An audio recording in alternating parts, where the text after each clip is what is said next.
Muy buenas tardes. Siguiendo con nuestra telecapacitación Jueves Científico, hoy día 13 de marzo del 2025, el tema a tratar es evaluación por imágenes del dolor en fosa ilíaca derecha.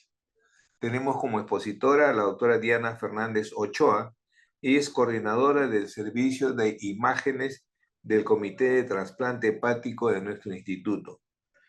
Es médico cirujano por la Universidad Peruana Cayetano Heredia en el 2014 y especialista en radiología también por la Universidad Peruana Cayetano Heredia en el 2021. Es coordinadora del servicio de imágenes del Comité de Trasplante Hepático en nuestro instituto desde el 2020 a la actualidad. Ha trabajado como médica radióloga también en el Instituto Nacional del Niño de Breña hasta el 2023 y actualmente se encuentra trabajando con nosotros. Doctora Diana Fernández Ochoa, buenas tardes y bienvenida.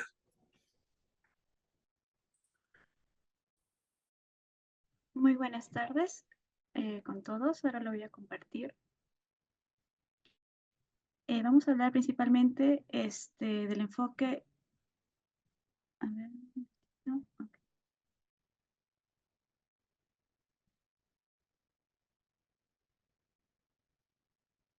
Muy bien, del enfoque imagenológico principalmente en el dolor en fosa ilíaca derecha en pacientes pediátricos.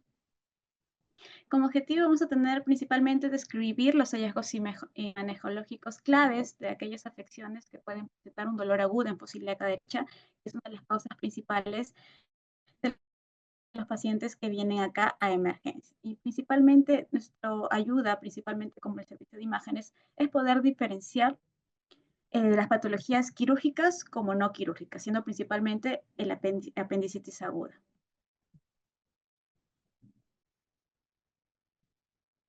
Bueno, recordar que el dolor agudo en fosa ilíaca derecha es común en los pacientes pediátricos. Hay múltiples causas, tanto gastrointestinales como genitourinarios, y siempre a los pacientes, aparte de un buen examen físico, una buena historia clínica, y aparte también de la ayuda de los exámenes de laboratorio, tenemos al estudio ecográfico. La ecografía es nuestra primera herramienta y nuestra primera imagen de estudio que se solicita a un paciente por su accesibilidad, por no tener exposición a la radiación, y también porque nos da una gran orientación espacial en el paciente pediátrico. Si bien es cierto, como todo estudio tiene sus limitaciones dependiendo de la constitución del paciente y los artefactos en el caso de los gases del tracto gastrointestinal, ¿no? Y lo importante aquí que nos va a ayudar principalmente la ecografía como primer examen es si ampliamos estudios o si ya con estudio ecográfico podemos ver si una patología es quirúrgica o no quirúrgica. Como vemos aquí en como vemos en este esquema, hay múltiples causas. Primero en la parte del compromiso cecal, apendicular y también iliocecal, ¿no? En el caso de patología iliocecal vamos a tener enfermedad de Crohn, ilitis infecciosa, tiflitis en el caso de pacientes inmunocomprometidos, o presentaciones también como el linfoma de Burkitt, intussusección, quiste de duplicación, que es más frecuente a nivel ileal.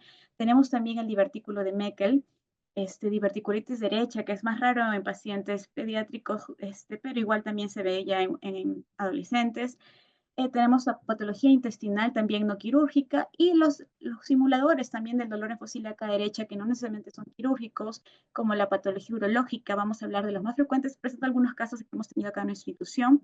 Patología del uraco, aparte de la apendicitis aguda, otras presentaciones que pueden afectar también al apéndice cecal, patología mesentérica y la ginecología, que es otra causa también recurrente de dolor agudo. Primero, y la primera patología que es la más frecuente con la que acude a la institución es la apendicitis aguda. Aquí es importante solamente remarcar que siempre el primer estudio es la ecografía. Si bien es cierto, la sensibilidad va a variar, depende a la experiencia del observador. Vamos a ver que los más entrenados pueden diagnosticar una apendicitis del 60 hasta el 90%, y bueno, los que no están tan experimentados, incluso es un poco más difícil y se amplía como que es del 40%, ¿no? Tanto la ecografía como la tomografía, que es el otro examen de ampliación que le damos cuando tenemos un estudio no concluyente, presenta también una buena sensibilidad y una buena especificidad. Acá hay que ver también muchos factores, pero Recordar que estos dos estudios tienen una buena especificidad, casi la misma. Hay que ver también el riesgo de radiación y también, bueno, las características del paciente. No hay pacientes que no colaboren con autismo severos que no van a poder colaborar. Estudios que van a tener que ser personalizados dependiendo del paciente, ¿no? Y bueno, también hay que ver que también tanto la ecografía como la tomografía no vamos a encontrar cambios significativos en la tasa de falsos positivos. Y aquí siempre nos vamos a ayudar siempre de la clínica y de los exámenes de laboratorio rectantes de fase aguda. Ahora, los hallazgos más frecuentes que vamos a encontrar, sabemos que es un apéndice secal con un diámetro mayor de 6, que no comprime, que pueda tener al inicio la pared no va a estar engrosada y luego engrosada con un momento de incremento de vascularidad de la pared. Y bueno, cuando encontramos un apéndice típico, no hay duda y ponemos en nuestro informe signos de apendicitis aguda, ¿no?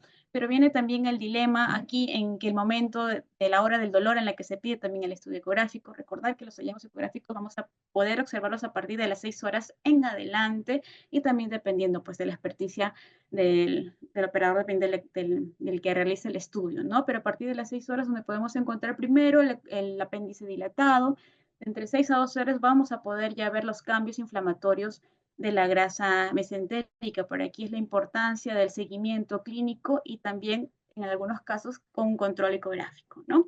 Y también lo que nos ayuda mucho son los signos secundarios, que siendo los cambios inflamatorios de la grasa peripendicular, un signo muy con alta sensibilidad, especificidad y también valor predictivo negativo en el caso no lo hubiera.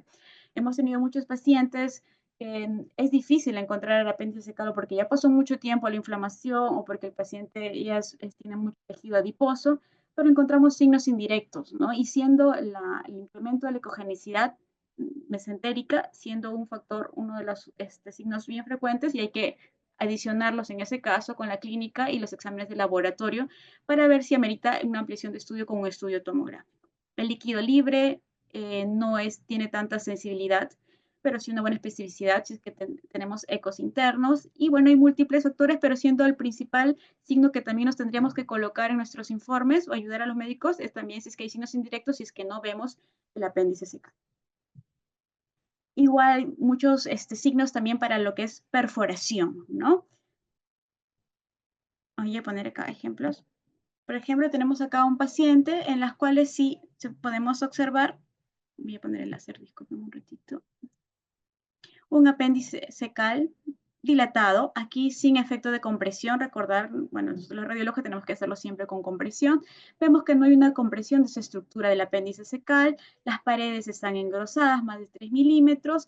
Le ponemos el Doppler, en algunos casos ya nos ayuda cuando ya pasaron también las 6 horas donde se va a ver la hipervascularidad. Vamos a encontrar un incremento de vascularidad y la grasa periapendicular incrementada. Este es un signo de apendicitis aguda, no hay duda en el estudio ecográfico, ya no hay necesidad de ampliación de estudios. Tenemos acá otro caso de un paciente en el cual era un paciente en las cuales vino referido a ese tipo, la clínica era de que no podía miccionar, se le pide la ecografía y tenía una imagen, todos los cambios inflamatorios y se veía una colección principalmente en la parte de la fósila acá derecha y que se extendía también al hipogastrio, ¿no? Entonces, eso es lo que estaba generando efecto de masa y por eso el paciente no podía miccionar y al no poder observar totalmente toda la extensión del absceso, se le tuvo que complementar con una tomografía para poder delimitar totalmente el absceso, la extensión, el volumen para ver el tratamiento, si iba a ser quirúrgico o si iba a ser por radiología intervencionista. Entonces, como vemos, hay momentos en que vamos a hacer directamente con el estudio ecográfico y no necesidad de ampliación de estudio, pero hay momentos en los cuales vamos a tener que recurrir siendo principalmente el estudio tomográfico el que nos va a ayudar. Hay scores en algunas bibliografías para categorizar los diagnósticos para apendicitis aguda. Hay el API score, en las cuales se pone en el informe o lo que deberíamos colocar ayudantes, que si vemos el apéndice o no, los cambios que vemos.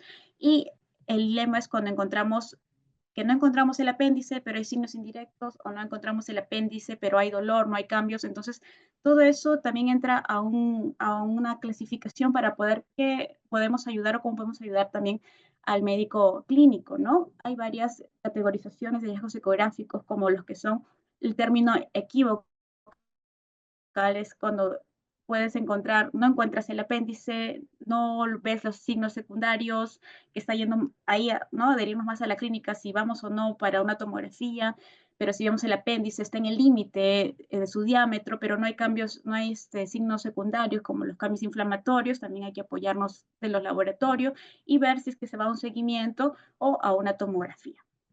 Entonces, hay algoritmos en los cuales ayudan tanto los hallazgos que encontramos al clínico para poder ver si se extiende los exámenes o hay un seguimiento ecográfico, ¿no?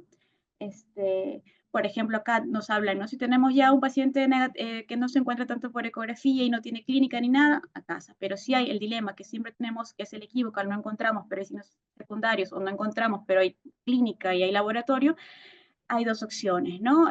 Primero, si la ecografía es positiva o está en duda en su control de que se le pueda repetir porque el laboratorio está incrementando por también el tiempo en que se ha realizado el estudio, hay la modalidad de hacerle seguimiento y lo otro, si no, la tomografía, ¿no? Entonces, hay múltiples zonas para poder ver en el algoritmo llegando para un manejo adecuado del paciente.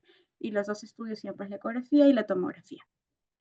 Hay también signos de, y es poco frecuente, pero hay apendicitis agudas recurrentes. Se ha visto que el 10% de pacientes pediátricos pueden resolver los síntomas de apendicitis aguda en 12 a 48 horas, ¿no? Y acá, si bien es cierto, el primer diagnóstico de imagen es la ecografía, también la literatura reporta el uso de la ecografía como seguimiento para ver el seguimiento del apéndice secal, ¿no? Ha habido pacientes en que han tenido el apéndice dilatado, la clínica a las 24 horas resuelve, pero tiene también incluso los reactantes pueden estar un poco incrementados, los leucocitos o un PCR normal o levemente incrementado. Entonces, para evitar la radiación y evitar todo esto, entonces se le hace un seguimiento o se le puede quedar al paciente en observación. Entonces, nosotros también ayudamos aquí con el estudio ecográfico viendo cómo el apéndice que estaba dilatado va a ir disminuyendo, ¿no? Y ahora esos pacientes hay que recordar que tienen a la recurrencia. Muchos recurren al primer año, ¿no? Como este paciente que se fue de alta y volvió a recurrencia ya a los 2 años con un apendicitis. Entonces, aquí la importancia de tanto la clínica como el uso del estudio ecográfico para poder hacer un seguimiento y un buen diagnóstico. Hay situaciones en las que podemos encontrar el apéndice secal también distendida, ¿no? Y que pueden cursar con dolor abdominal. En los pacientes con fibrosis quística pueden venir con dolor en fosa ilíaca derecha, se le hace un estudio ecográfico y se ve el apéndice secal distendido, pero hay que darnos cuenta que no hay cambios inflamatorios adyacentes, no están engrosadas las paredes, no hay cambios inflamatorios, incluso vamos a poder ver adentro que puede tener contenido, que puede ser por las secreciones que esos pacientes acumulan, ¿no? Y necesariamente, aparte, nos ayudamos del laboratorio en las cuales no hay rectangulación aguda, entonces solamente es un tratamiento conservador. Igual el mucocelia apendicular es más es la visualización de la dilatación del apéndice sin paredes engrosadas, con contenido hiperecogénico en apariencia de capas de cebolla, que es algo característico en ellos, y también no hay signos inflamatorios. Ahora, si se te pone una apendicitis con mucocelia, ya es un poco difícil poder dilucidarlo con ecografía, hasta incluso con tomografía, ¿no? Pero siempre, como vemos, el primer examen es la ecografía. Ahora, otra causa de dolor en fosa ilíaca derecha es la hiperplasia linfoide relacionada a infecciones virales. Y se refiere a que hay un engrosamiento de los folículos linfoides en la lámina propia, que se va a ver como nódulos hipoecogénicos, ¿no? Que pueden dar una distensión del apéndice secal, como podemos ver aquí, pero no hay una infiltración en esta lámina propia de polimorfos nucleares. Y la clínica que puede ser cuando hay una infección viral, estos nódulos, puede dar dolor, perdón, fosa ilíaca, y nosotros vemos esto, el apéndice distendido, pero no hay cambios inflamatorios, pero vemos estos nodulitos que es la hiperplasia, que es lo característico de esa hiperplasia linfoide, y nos hace alejar de un diagnóstico de apendicitis aguda, que es algo quirúrgico, que es también muy frecuente en niños. Otra causa es la linfadenitis mesentérica. también aquí solamente vamos a usar lo que es como primer examen la ecografía. Es de verdad una entidad controversial. eh, a veces es un poco difícil de poder diagnosticarlo solo a veces si es que no logramos ver el apéndice secal, porque de por sí el diagnóstico para la linfadenitis mesentérica es los adenomegalias, más de 3 con un eje corto mayor de 5 milímetros. Pueden estar algunos reactivos. Asimismo, tendremos que visualizar que el apéndice no esté comprometido y incluso puede haber escaso líquido libre e incluso puede haber también compromiso ilial, ¿no? Entonces, es como un diagnóstico de descarte. Si vemos el apéndice y vemos si no hay otra causa, pues es la causa del dolor. Pero si no logramos ver el apéndice secal, aquí hay que ver también la parte clínica y laboratorial a ver si se va a ampliar el estudio o no, ¿no? Recordemos que a veces alguien bien experimentado un apéndice normal se llega a ver aproximadamente el 30 o 40%, ¿no? Entonces no es fácil siempre encontrar el apéndice. La gastroenteritis aguda, que también otra causa de que llegan a la emergencia por dolor en fosa ilíaca derecha. Si bien es cierto, es una afección principalmente viral que afecta la región iliocecal, la presentación típica no amerita un estudio imagenológico. Entonces, pacientes con diarrea no deberían tener solicitarse un estudio imagenológico, salvo que sea una presentación atípica o haya factores de reactantes agudas que vayan más por algo descartado como una apendicitis o algo infeccioso bacteriano, ¿no? Si es que se realiza el estudio por una presentación atípico, lo que vamos a encontrar en una gastroenteritis principalmente es distensión o dilatación de las heces intestinales delgadas, de paredes no engrosadas, con contenido líquido y peristaltismo incremental, ¿no? Entonces, lo usual es no pedir ecografía. Y otro también causa de dolor que es muy frecuente también son las ileitis o las ileocequitis, que principalmente ocurre por infecciones bacteriales como Salmonella, Yersinia, Campylobacter. Va a afectar principalmente tanto la región cecal, en algunos casos puede completar el apéndice, la región ileocecal y los ganglios mesentéricos, ¿no? Esta inflamación, este compromiso va a ser transmural, así que vamos a tener un engrosamiento, principalmente como vamos a contener a nivel del ilio, un engrosamiento concéntrico, hipervascular, del caso del ilion o del ciego. Acá vamos a ver el ilion que está engrosado. Acá vemos que afecta incluso la porción de la válvula iliocecal. Vemos que hay ganglios también mesentéricos inflamados. Acá vemos el colon, el ciego, el colon derecho, porción del ciego que también estaba engrosado. Y en este caso se veía el apéndice que no estaba comprometido. Ahora, algo que también ayuda mucho a diferenciar de una apendicitis es que va a haber todo este compromiso intestinal de la megalia, pero no va a haber un compromiso inflamatorio en el mesenterio como el caso de una apendicitis aguda. Es algo que nos puede ayudar. Otra patología también en niños es la enfermedad de Crohn y se ha visto que aproximadamente el 55% de esta afectación ocurre a nivel de la región iliocecal, ¿no? Incluso también puede comprometer el apéndice secal.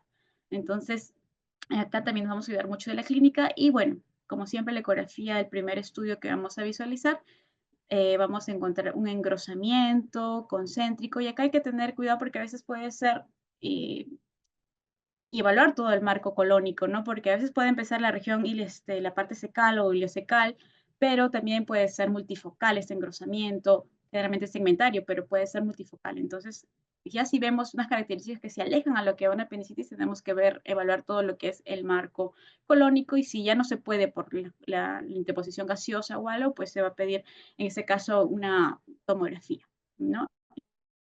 En el caso en el estudio ecográfico nos va a ayudar, podemos ver el engrosamiento difuso del colon, del ilion, como podemos ver acá todas las paredes están engrosadas a predominio hipoecogénico. También la ecografía nos ayuda muchas veces para poder ver sus complicaciones cuando hacen perforación o fistulización o hacen absceso, ¿no? Pero muchas veces cuando ya es multifocal y es muy extenso, se necesita la ampliación de un estudio, ¿no? Pero es también una causa frecuente de dolor linfocílica derecha. Y bueno, una vasculitis también de vasos pequeños, la púrpura de Fenol-Scholle, que también pueden cursar con dolor abdominal cuando hay un edema principalmente en la subserosa y en la submucosa y que puede acompañarse de hemorragias y pueden dar un dolor abdominal en fosa ilíaca derecha. La importancia de tener el antecedente del paciente para sospecharlo también. Eh, Podemos encontrar principalmente las fosas intestinales engrosadas de forma concéntrica y como vamos a poder observar aquí en esta imagen con el transductor plano, áreas que se ven hiper e hipoecogénicas, que corresponde a las áreas de hemorragias, ¿no? Que van a estar intramurales. Y esto le da una apariencia como en cebra, ¿no? Entonces eso también nos ayuda un poco a lo que es focalizarnos bueno, teniendo siempre el antecedente, ¿no? Pueden también estar asociados a líquido libre, ¿no? Y bueno, lo que nos ayuda acá también es que pueden, si es que ha sido atendido o el dolor visto en sus primeros momentos, podemos ver si es que hay compromiso del duodeno, que es uno de los primeros lugares donde hay afectación. Otra cosa, si bien es cierto, no es tanto en fosa ilíaca derecha, pero es en los niños pequeñitos que vienen con dolor abdominal y a veces es difícil de poder ver la zona en donde es, y una causa muy frecuente que también tenemos acá en la emergencia y en los niños menores de 2 años es la intussusección, ¿no? Es una causa muy frecuente, nosotros hemos tenido varios pacientes, la ecografía es diagnóstica, nos ayuda un montón para poder ver el asa intestinal intussusectada, intusectus, ver, ¿no? Aquí lo vemos en plano transversal y acá hacemos un corte sagital donde vemos incluso que está entrando también ganglios mesentéricos que están reactivos, el contenido del mesenterio, y nosotros ayudamos a los médicos dando las medidas, viendo el grosor de la pared, viendo la vascularidad que es importante, si hay líquido libre o no, para ver si es que pueden hacerse una reducción hidrostática, como lo hacen acá en la institución para algunos pacientes, que van, ¿no? Según el protocolo, a una desinvaginación hidrostática. Entonces, es muy importante, es una causa también muy frecuente que tenemos nosotros. Bueno, tenemos el divertículo de Meckel, en las cuales es difícil de poder diferenciar. Disculpen un ratito. ¿Se escucha? ¿Se ve mi exposición? ¿Se escucha? Sí, ¿verdad? Me Sí se escuchan, ve ¿verdad? su diapositiva, doctor. ¿Perdón? Ok.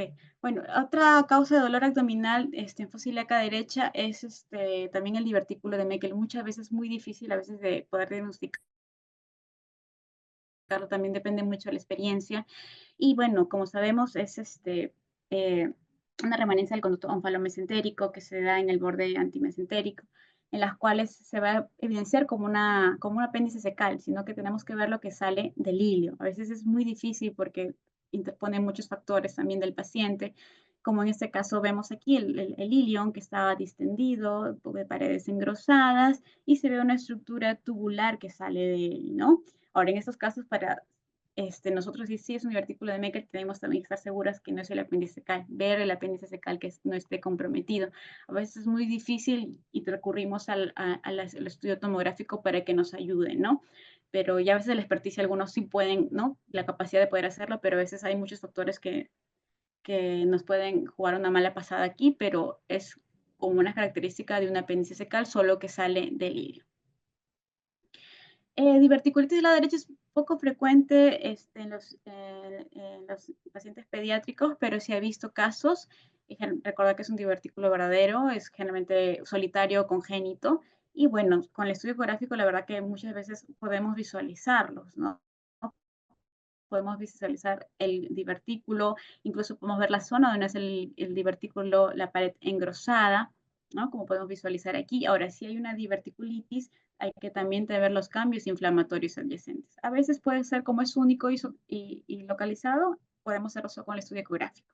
Ya si hay alguna complicación, es como que es más raro ya, es que hay un absceso o algo, nos podemos ayudar a otros estudios si es que no lo podemos visualizar completamente con el estudio ecográfico, que sería con la tomografía computarizada con contraste. El quiste de duplicación entérico también es una patología frecuente. Hemos tenido pacientes que han venido con dolor en fosa ilíaca derecha, generalmente afecta la región ilial, y el estudio ecográfico nos ayuda un montón. Generalmente es un hallazgo incidental, pero vienen en dolor fósil acá derecho cuando se complican, ¿no? Cuando sangran, como en este caso del paciente que vino de aquí, este es nuestro caso, en el cual vino con dolor. Entonces se vio todas las capas del intestino que normalmente se ven en una duplicación, el signo de la I, lo que le dice, los cambios inflamatorios, el contenido hiperecogénico por el sangrado. Entonces el estudio nos ayuda, el ecografía nos ayuda un montón para poder hacer también este diagnóstico. La apendicitis epicoica o infarto mental, hemos tenido dos pacientes, bueno, al menos yo he visto dos pacientes, en las cuales ya niños de 14, 15 años que vienen con un dolor abdominal, y ¿no? En la ecografía lo ven como cambios inflamatorios de la grasa mesentérica, adyacentes a la pared del abdomen. Entonces, cuando nos vienen por dolor fosílica derecha y a veces no encontramos el apéndice y a veces es difícil comer los cambios inflamatorios porque a veces no lo vemos como una masa en las cuales reportan la literatura, se opta por un estudio tomográfico, ¿no? En este caso el paciente tenía dolor, se le vio como cambios inflamatorios de la grasa mesentérica y se le hizo una tomografía, en las cuales se encontró esa imagen que es inflamatorio, que estaba adyacente a la pared también del recto, del abdomen, ¿no? Y llegó a ser, en este caso, un infarto mental. En estos casos sabemos que es más que todo un tratamiento conservador, ¿no? Pero hay que tener también en los diferenciales, ¿no? No siempre todo es apendicitis. Y me acuerdo este pequeño, sí, el otro pequeño viene con dolor, no se le encontró nada en la ecografía, pero persistía el dolor y tuvimos que recurrir al estudio tomográfico, ¿no? Para también diagnosticar otro infarto mental. Las malformaciones linfáticas, cuando se complican, también es una causa de dolor frecuente. Este era un pacientito que ya tenía una malformación linfática abdominal, pero vino con dolor, ¿no? Se le hizo el estudio ecográfico y veíamos que la malformación linfática estaba ocupada con contenido hiperecogénico en su interior, tenía una malformación linfática mixta, tanto con macroquistes, microquistes, y este contenido no nos hacía sospechar más de todo de un sangrado, porque también había tenido caída de hemoglobina, se le hizo una resonancia donde se ven los niveles, ¿no? Y había sangrado en la parte de la fosa ilíaca derecha, el hipogastrio es lo que estaba con signos de sangrado, de complicación de esta malformación linfática, que también la ecografía y la resonancia también nos ayuda en estos casos, ¿no? Y otra causa muy frecuente es la torsión ovárica. Sabemos que más frecuentemente en el lado derecho, hemos tenido muchos casos que sean solo por torsión ovárica o también por presencia de quiste o un tumor, ¿no? Hay muchos hallazgos, tanto por la ecografía, resonancia, que no son muy específicas, pero se ha visto que el hallazgo más frecuente es el aumento de volumen del ovario, implicado incluso la medialización y su heterogeneidad del ovario, ¿no? Acá es muy importante el estudio ecográfico, también dependiente del operador dependiente, tener una buena ventana acústica, un buen llenado de la vejiga, en el caso de los pacientes ya mayores, porque los pequeñitos es un poco difícil, pero tenemos también el traductor lineal que nos ayuda en los casos de los pequeños, ¿no? Entonces, generalmente vamos a encontrar un ovario incrementado de tamaño, a veces medializado, heterogéneo por el edema. Ahora también hay un porcentaje en las cuales se encuentran los folículos de forma periférica, pero esto no es patrón mnemónico ni específico. Ahora el Doppler también, no siempre vamos a encontrar un Doppler negativo en una torsión ovárica. Recordar que primero hay una torsión en la parte venosa, podemos encontrar la parte de disminución o ausencia de flujo venoso y encontrar la parte arterial normal. Recordar que tiene doble irrigación por parte de la arteria ovárica y también la parte uterina, ¿no? Y la resonancia magnética también nos va a apoyar en muchos casos. Mayoría de veces cuando es difícil determinar si hay torsión o no, pero con el estudio ecográfico y con la clínica deberíamos poder hacer ese diagnóstico, salvo si no se puede hacer, recurrimos a la resonancia magnética que nos ayuda, la tomografía la verdad no nos ayuda, por eso se recurre a una resonancia donde vemos aquí el ovario incrementado, edematoso, con los folículos de forma desordenada y periférica. Tenemos también causas muy frecuentes que vienen en emergencia con los quistes hemorrágicos o los quistes ováricos grandes que también vienen con el dolor en las pacientes en fosílica derecha e hipogastrio. Hay que determinar que este quiste no sea torcido. Como vemos siempre, vamos a hacer primero la ecografía. A veces es tan grande el quiste que está hasta la zona del mesogastrio del abdomen, que ya es difícil visualizar por el efecto que está comprometiendo a los ovarios y lo está torciendo, ¿no? Y que muchas veces tenemos que recurrir a la resonancia magnética.